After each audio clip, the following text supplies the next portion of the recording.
Hello, Hello, how are you? I'm good. Yeah, why are you wearing a bee suit? I thought you were not getting bees. I got bees, I and know. I was literally just outside before we started, trying to finagle a way to keep carpenter ants out because carpenter ants are a thing here that I did not ever have to deal with in Central Texas, and they are a pain in the ass. They eat your hardware?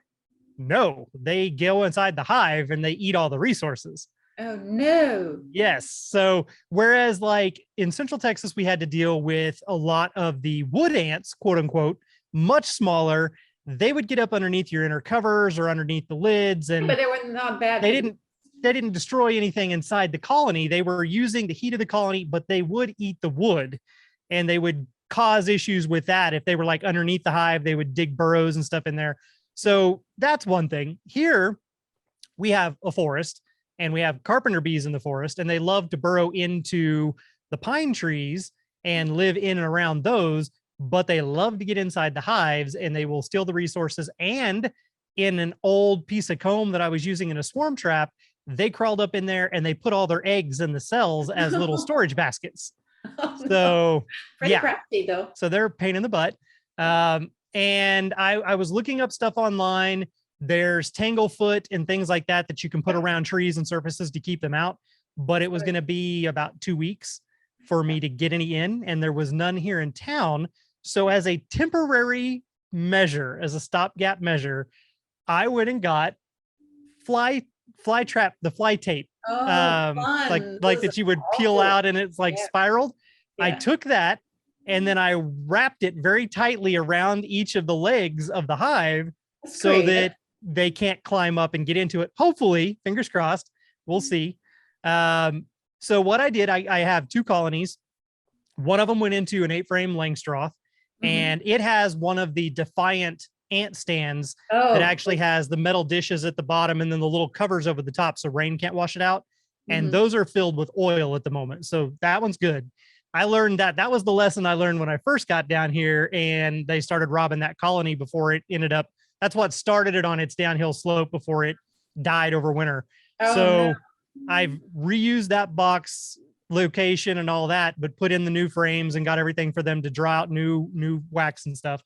The other one, I did a like modified version of it's a hybrid between the top bars that I usually build, your top bar plans, and then a very makeshift version of the end coming down to set the plastic nuke box on so that they can expand into the top bar. But I was having to use what I had available. So that's why it's modified. I was being resourceful. Okay. But so I have it set up, and it is it might be a 3 foot, but I think it's a 4 foot top bar, but it might be 3 foot. And then I've got the end with the easy nuke box, the corrugated plastic nuke box, Right. set that up on there. And then I used some tape to kind of pull it tight against there so that there was no separation from it. One lesson that I learned though, after the fact, oopsie, I should have turned it the other direction so that the lid opened towards the top It's one of the bar things instead of we tell closed. people. Yeah, yeah, Yeah. yeah. As soon as I did it, I had already made the cut and everything and had Oh the yeah. hole open. And then I went to close the lid and I was like, ah, crap. I should have turned it Yeah. the other direction, but that's okay. I just literally undid the lid where it's folded and then Right. made it flat across the bars and There sealed you it so go. that, yeah, Yeah. so that it works. And then I got a rock setting on top of that to hold it down.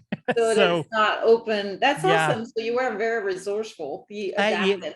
Yeah. gotta be able to adapt.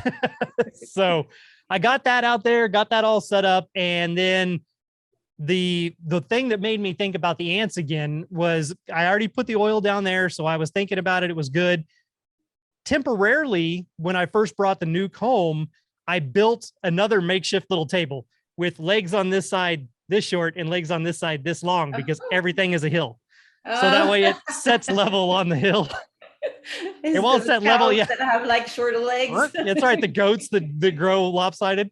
It won't set level anywhere else but on the hill. Right. But I made this tiny little makeshift table out of scraps and I ratchet strapped the nuke to that. Yeah, that's what I do. And I Usually. put it right where the top bar was going to go.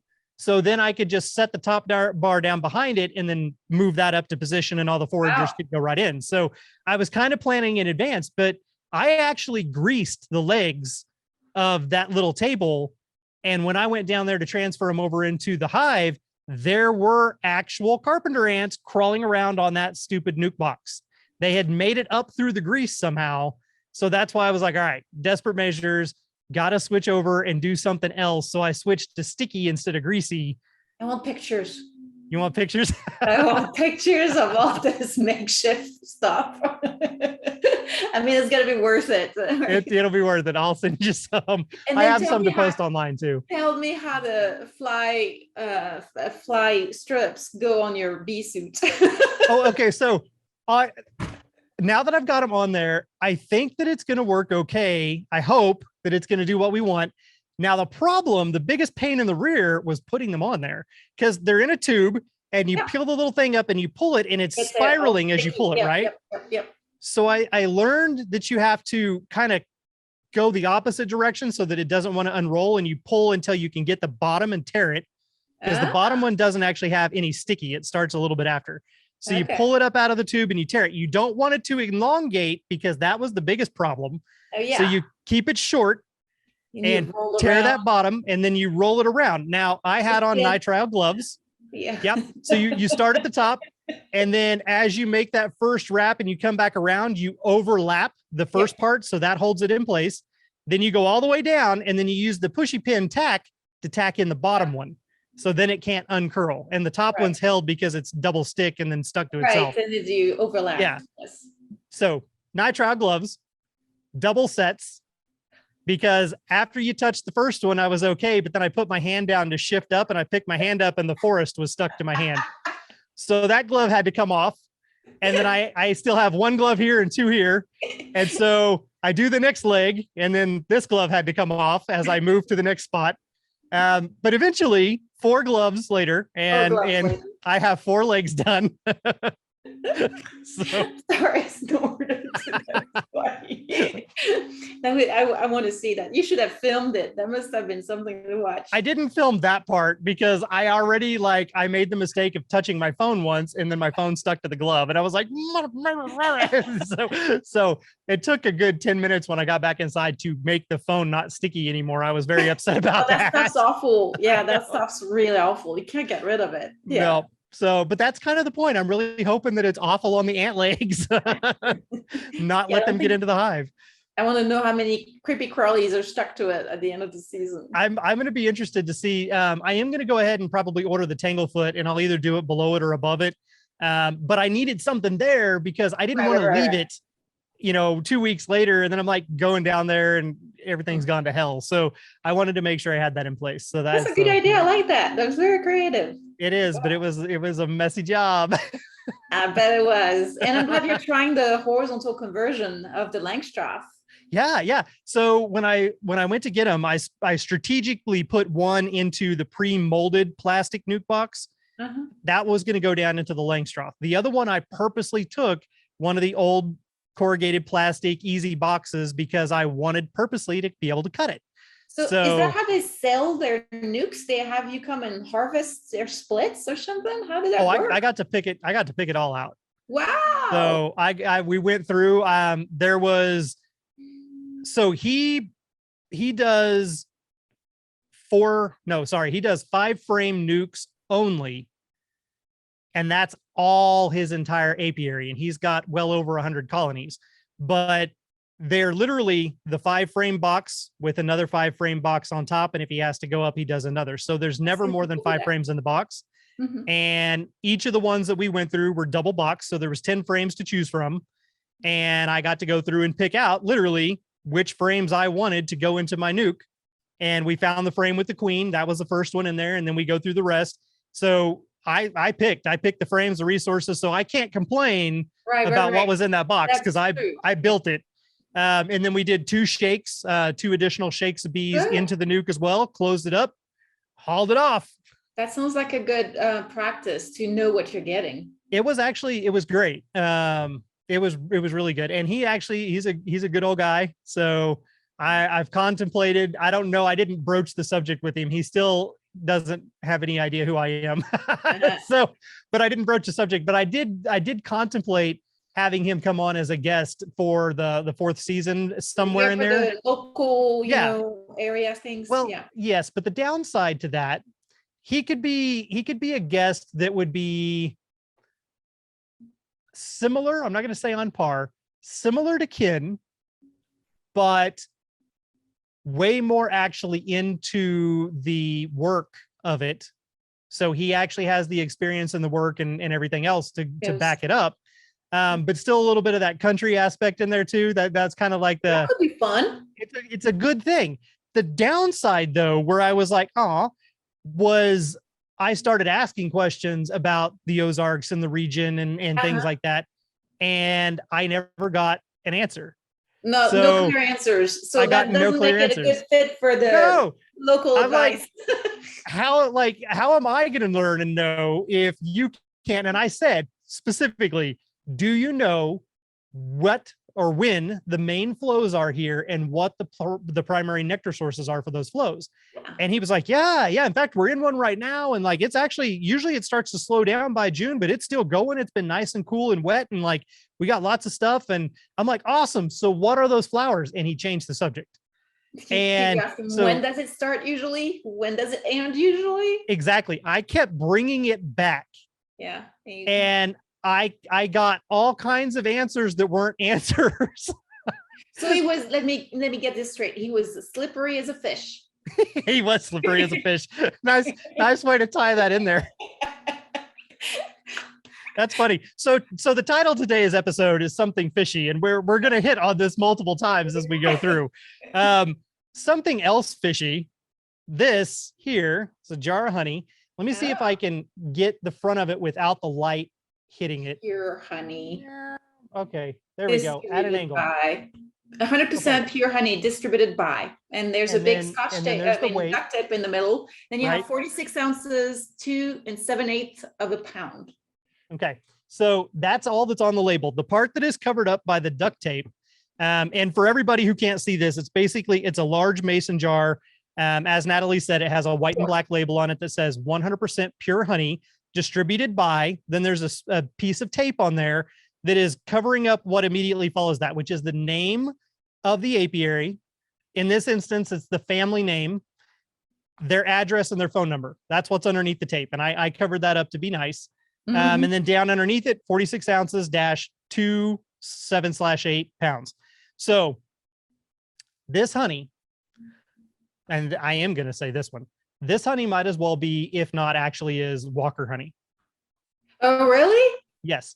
So now the things that I wanted to touch on this is because nowhere on here does it say local, other than the fact that the address for the family is like 2 towns over. And I have seen this now in 3 separate, very small mom and pop type stores, feed stores specifically. There's a very large family around here with a specific name that have feed stores everywhere. And also like hardware / feed kind of mixture type stores as well. So, and I've seen that in those stores. So I went ahead and bought one because after seeing it for several months, I got curious. They didn't have anything smaller, so I got the big one. It was $18.99 for 46 ounces, almost 3 pounds for just shy of $20. That's pretty good. But as soon as I opened it and smelled it, I was like, and then I tasted it, and it is blended honey. That's what happens. Yeah. So it has a absolute uniform flavor and consistency. And the reason I said this is the same as, or might as well be, Walker honey is because Walker is a distributor who brings in honey from all over the place, blends it, and then sells it in mass wholesale. But the purpose of the blending is so that it's uniform color, uniform flavor, so that when it is sold in a grocery store on the shelf, it's always consistent. Yes, it's always the same. Any of us listening to this, talking, you and I right now, we all know as beekeepers, every single harvest is different. All of your honey tastes different, and none of your honey tastes like anything that comes off the store shelf. No, and I don't like those store shelf. No, honey. So as soon as you get a hold of that, you immediately know this is blended honey because it tastes like every other honey in every packet or everything off the shelf. This is Packer wholesale honey that's been repackaged in smaller jars, and they mark it up as retail. Right. Now, the other thing that this does not say is the type of honey. It just says 100% pure honey. It doesn't say wildflower. It doesn't have a variety or varietal stamp on it. It doesn't say raw, and it doesn't say local. But what it does say is distributed by. It does not say packaged by. It does not say produced by. It says distributed by. And I see that, and I don't buy it. I mean, I know you're trying. You wanted to. I did it on. Yeah, I did it on purpose. Yeah. But I see that personally. I stay away. I won't touch it with a 10-foot pole. Right. That was the whole point, though, is because those words that you use, those are very specific. They were not chosen at random. This is distributed by. I didn't say that I grew it. I didn't say that I made it. I didn't say it came from my bees. At least they're not deceiving anybody. Right. And because I saw that and I saw how simplistic this label was, I was like, I have a sneaking suspicion. So I had to try it. So I bought it. So now I've got this giant jar of honey. I'm not going to eat. I probably won't eat. No. Maybe we'll use it for baking or something where it's not going to matter, you know. But anyhow, so I wanted to bring that up as something fishy because I wanted people to stop and think about the words that are on labels and key identifying things that can clue you into stuff. I'll do you one better. I was at the corner of two roads, and I'm not going to cite them because I don't want that person to be put on the spot. From where I used to live to travel out towards where the bus is, you would go through there, right? Yeah, towards, okay. Exactly. I gotcha. And I stopped by to buy peaches. They were selling peaches the next stand over. Were they Fredericksburg peaches? I didn't even ask. I wanted, because that's going to be the same story. Peaches are peaches at some point, right? That's the difference with honey, right? You know what you're getting. Those are peaches. But the gentleman, I asked him, "Are you the beekeeper?" And he's like, "No, my friend does removals, and he's the beekeeper." Oh no! And I'm like, "Oh really? So this is removal honey?" And he's like, yeah. He gives me buckets and I strain it, and it sells like hotcakes. So people are buying removal honey unbeknownst to them, and it's illegal. That's what I was going to say, which is technically illegal in Texas to do that. It's illegal because you can have all kinds of people can have tried to exterminate those bees. That honey can be contaminated with poisons. It can be contaminated with asbestos or insulation material or dead animals or dead rats, urine. So I'm like, oh my gosh, you're selling removal honey. I didn't tell him that, but I was like, Did you happen to pry to see if you could find out who his friend was that did the removals? Not yet, but I got his business card. Oh, well, there you go. See, I'm a little suspicious of that. But who knows? I mean, you can't. I mean, it takes all kinds. But that's what a lot of people don't know, is that when you buy honey, if you don't know the beekeeper, you have zero idea what's in there. And even if you know, in some instances, the beekeepers, you don't know what they're doing. We talked about that before, right? There's plenty of examples in Austin of this little jar right here, where you know the beekeeper, you can go to their apiary, you can see their bees and their hives, but the crap you buy in that store is not their honey and didn't even probably come from that state. Came from multiple states or even multiple countries, possibly. So it's tough. Yes, it's very fishy. Yes, more fishy business. What other fishy business you got for us today? Well, the biggest fishy business in the most recent fishy news straight out of the pond is that bees are now fish in the state of California. I am sure everybody has probably seen this come across your news feed. And if you haven't, and you're playing this out loud, your phone has just heard it. So it's probably going to show up in your news feed. Yes. So I found this very interesting because when I first saw it, it was because Jacob sent me a link and I was like, oh, you've got to be kidding me. That is ridiculous. I I was going to say, I thought you see in it because I posted a link about that on Be Mindful Facebook. I did no, I did not. I did not. I got a message and I was like, oh, Jacob's messaging. And I looked and it was a link and I was like, what? And then my mom sent me one. And then after that, yeah, you know, it's posted all over the place. So I went through and did some reading on it. And I found one article that I absolutely loved because there was a little bit of satire in there. But in a nutshell, and we can bounce back and forth between this aspect of it.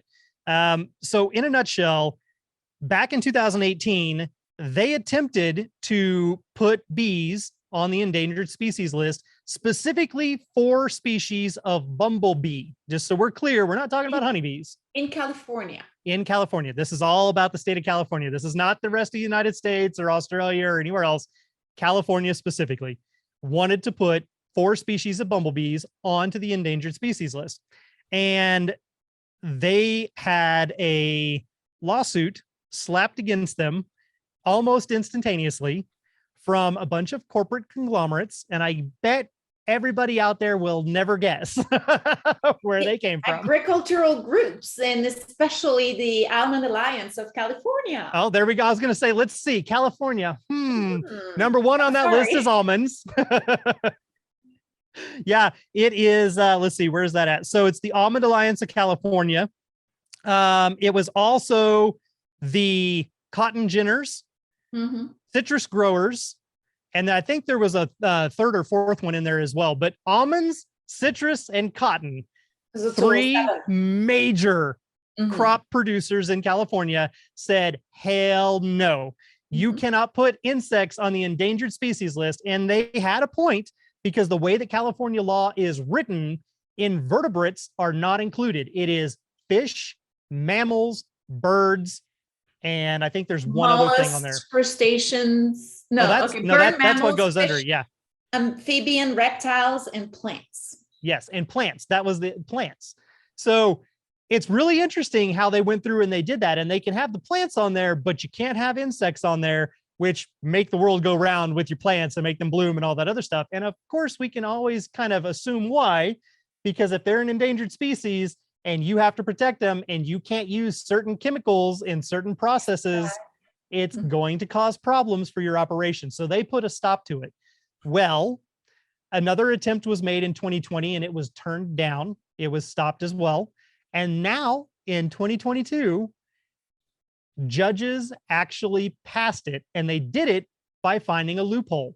Back in 1985, there was a ruling that allowed a type of snail, a land-dwelling snail, to be included on the Endangered Species Act because it was an invertebrate. The Trinity bristle snail. That's right. Which is terrestrial. Yeah, it's not an ocean-dwelling creature. It is a land-dwelling creature. But when they did this, they were able to expand on the term fish, quote unquote, because fish is the definition that you were reading a minute ago. If you can read that again. I'm sorry, I was going you were reading ahead. Hi, everybody. So you started to read the definition of fish where it has the mollusk and invertebrate. So the definition of fish is, quote unquote, a wild fish, a mollusk, a crustacean, an invertebrate, amphibian, or part spawn or ovum of any of those animals. Right. So what they did, because it has invertebrate in there, and it's an artistic rendering of this creature, and it had multiple parts broken off, they were able to take it and say, but this is also an invertebrate, and it also has some similarities to a mollusk and some of these other things. Therefore, this snail is now a fish. And there was precedence in the law. Right. So you take that precedence and you leap forward now to bees. And because they got shot down twice in the past, they were able to turn around, circumvent this whole thing with the loophole that the bee is also an invertebrate, also meets some of these same characteristics. Therefore, a bee is a fish. And a fish is protected under the Endangered Species Act in California. So now those 4 species of bumblebees are officially an endangered species. That's right. Well, does it also include any types of bees then? It has opened the doorway so that now if other species come up, we already have bees on there. So it's very easy to add additional types of bees to that list as well. Right. So So a win for the bumblebees for that's sure. right. That's right. There you go. It is awesome. And I thought it was damn clever of the That judges to do that. I found it hysterical, and it all comes down to technicalities. But there's two ways to look at the law. There's textualists that are basically very pragmatic about their interpretation of the law. They're going to say, well, because everything else is talking about fish and reptiles and all the stuff, we got to assume that that's what we're talking about, and not, terrestrial invertebrates. But then you have what is called purposivists, which is basically they're saying the purpose of the law was to say that native species were included, and then they should be interpreted as it was meant to protect any endangered species, which those for bumblebees are. So it was going and looking at the purpose of the law. Yeah, I was trying to see. Unfortunately, this article does not have the ending, quote unquote, that the other article that I originally had seen was. I wish I would have kept a hold of that. I thought about it when I saw it on my newsfeed. I was like, I need to grab it right now, and I didn't end up doing it. But the way they summarized their last bit was just spot on and perfect for the whole scenario. But again, kudos and a round of applause to California for being creative, being clever, using these past precedents, because you can say, well, that's not a aquatic dwelling, sea dwelling creature, but neither were some of the amphibians that were on there, some of the snails, some of the other stuff. So they'd already made multiple precedents that allowed this to happen. And it's awesome that they found a way to do it, because otherwise it's big agrochemical against the little man. Right. And or the little bee in this case. Not everybody is agreeing with that ruling, because of course not. It ties into your beliefs and your politics and everything, right? So it's like everything else. You can find fault to everything, but I will counter. We already know how intelligent honeybees are, and we know how intelligent bumblebees are. And we've talked about the communication between things like fungi through the mycelium network, and plants have ways of communicating and doing this. So by God, if you can put plants on the endangered species list, you can have the insects that have to support those plants and help them propagate and live and reproduce on that list. So I agree with that part. Absolutely. And if anything, I think that more species of native bees especially should be on that list. They really should. Yeah, there's a lot of them. So the first time this happened was Hawaii. Hawaii was able to put a couple of species of native bee that is only found in Hawaii on their actual endangered species list as well. But they didn't have some of the hurdles that California does, because California is a major agricultural state when it comes to these things that very specifically rely on bees. Yeah. So, yeah. But I mean, I think that it's great. I mean, yeah, it's gonna eat away at some of the profits, but hey, there's a lot of million and billionaires out there that have gotten filthy rich off of some of the, cutting some of those corners and the stuff that they do. So giving a little bit of it back. Well, and if we want to be able to preserve the future of our planets for everybody, we probably want to pay back some of that, ridiculous amount of money that people are making on our resources. So absolutely. Hey, by the way, did you know I got stung on the face today? First time ever. You don't look bad for that. No. I can see the tiny little dot. That's it. Maybe. Yeah. Yeah. That's not bad. It just added a rosy cheek glow to your appearance. I put a little bit of, rose on my cheeks too. So I'm cheating. But I didn't swell. It burned, but I didn't swell. So I was pretty happy about that. I've been stung, obviously, in the chin, which today I was really sure I was going to get stung in the chin, because every position I was in, the veil was flat against my chin. And I was like pulling my head back, trying to keep it away. And it finally dawned on me, hey, dummy, why don't you bend the front of it? Because there is like a solid piece in there. And I bowed it so then it would push it away from me. And then I was good. But yeah, I get stung. I've been stung in the lip. I've been stung in the ear, in the eyebrow, and none of those swole and showed like any sign. And I was certain the lip was going to be like all nasty. I know. Looking. I would think the lip would. Yeah, it didn't. Explode. Yeah. But the one that got me between the eye and the temple made my entire side of my head swell up. Looked like I got hit with a bat. That Oh was many years ago, but it was like, it was good. That was before I had went full time on the beekeeping and I was so you still were working. maybe not as immune to the venom Well, kind of a I thing. also called in sick that day. I was like, I am not going into work. Look at my Quasimodo. Like, Yeah. Yeah, there's some really good pictures sometimes of people that sweat. yes. Yeah. I was like, I am not going out in public. I will stay home for a couple days, gonna take some Benadryl, gonna sleep this Right. off. Like, yeah. Which this is all we talked about last week, right? The whole reactions. Did we? So if right, the Oh, the localized EpiPens. We reactions, talked yes, about the the EpiPens. EpiPen Yeah. stuff. So if you guys want to review that, that's kind of linked to that past Yeah. episode See it. too. It's all connected. Oh, It's all connected. all connected. So let's see other updates outside of the fishy news. I got my stitches out. Good. I still have a bandage back there because I wanted to make sure that the incision, the actual stitch holes had a chance to heal up. But the stitches are out. Good. The test results came back and it was a benign tumor. Yeah. So no future treatment is needed. Good. Yay on that one. Yeah, you're done. I'm done. Whew, man. Let's see what else. Talked about the bees. Got bees out there. I think on my end, that's kind of it. Is there anything crazy going on your side? No, I'm just getting ready to do the chat with the mindful beekeepers with Les in a little bit. So nothing, with just like weekly stuff, right? So Yeah, just just normal. finishing installs and finishing, customer stuff, and then cruising for the rest of the year. Woo! I like that aspect. So right now, Central Texas, we are the very beginning of June. You guys should be at the peak of your nectar flow. Everything Yep. looking good with all that? Everything's looking fantastic. It started a little earlier than usual in a lot of areas. And Les is telling me he thinks that it's starting to trickle down. I'm still seeing quite a bit, but I think it's at the peak and starting to probably it's going to slow down. We've had a nice rain, but there hasn't been, this week, but otherwise there hasn't been enough raining. So I'm thinking it's 105 today. It's And the 75 whole here. week is going to be above 100. So yeah, laugh, because that's what's going to bring our nectar flow to crash, right? Yeah.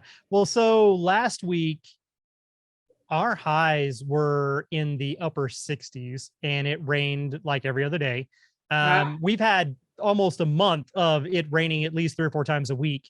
But I Oh, mean, wow. we're in a different climate entirely. But the bees are bringing in tons of pollen. They're bringing in tons of nectar too, because I gave the bees one frame of drawn comb so that they could continue to expand into it when I put them into the Langstroth box.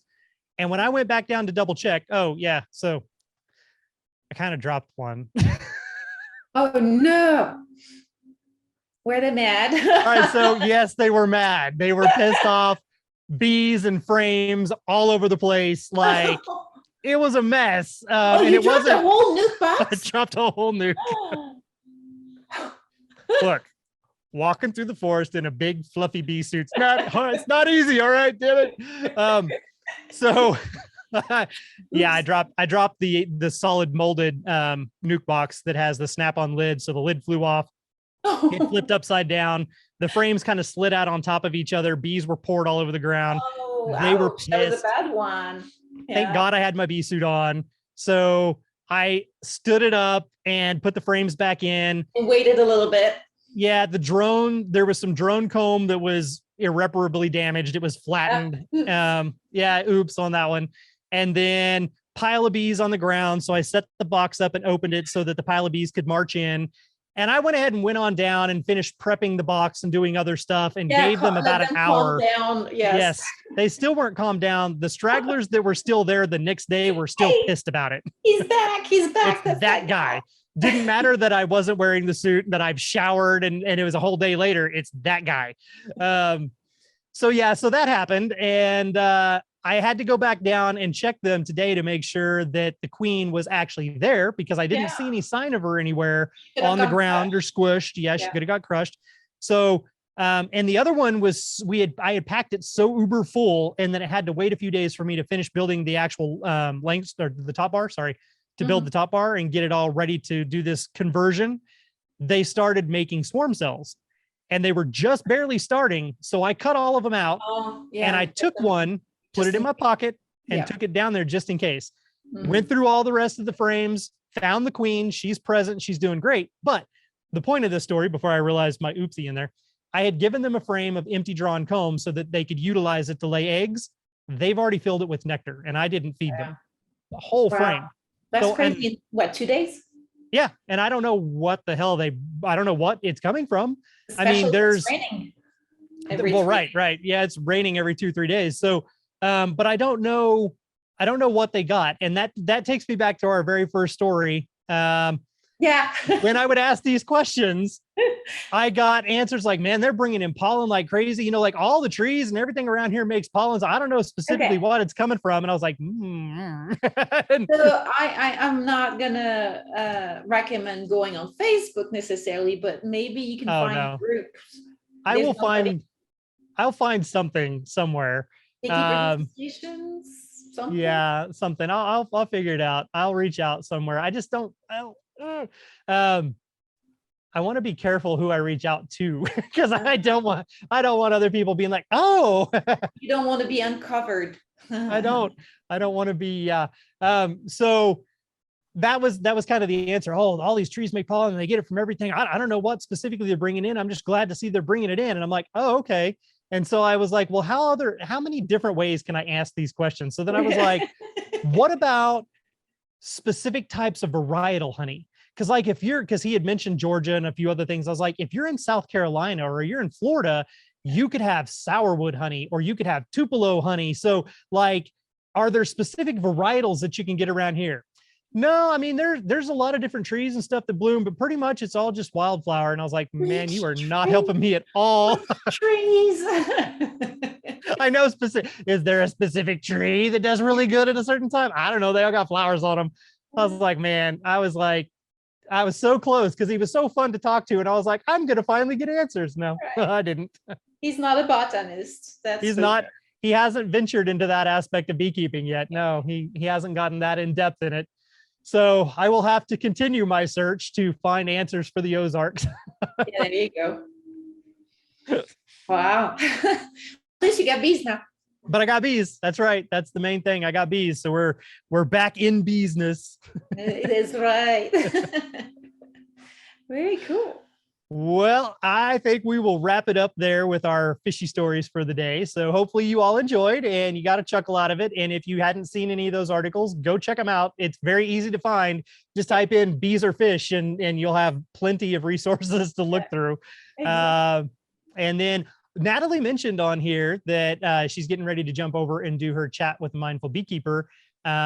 You won't be able to follow it right after this because it happens on Mondays and you're listening to this on Wednesday or after. But next Monday, you can tune in and you can chat. Are you guys doing it still on Instagram or is it on Zoom now? We're doing it on Zoom, and we're actually, we started broadcasting it live to our YouTube channel at the same time. So it's recorded. We're going to post the recordings onto the website as well so that people can find past episodes and just kind of listen in. You know, we've got a few stored up that we need to post, but you can join live every Monday evening from 7:30 Central. 7:30 Central Standard Time.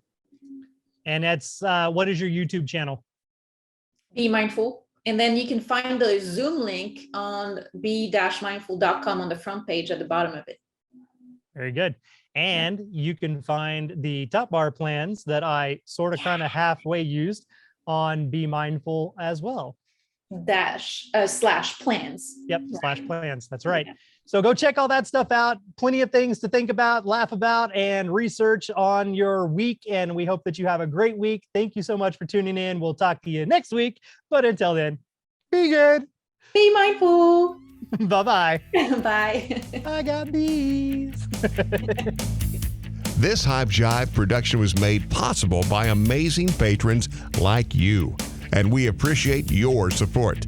To all our Hive Jive junkies out there, you truly are the bee's knees.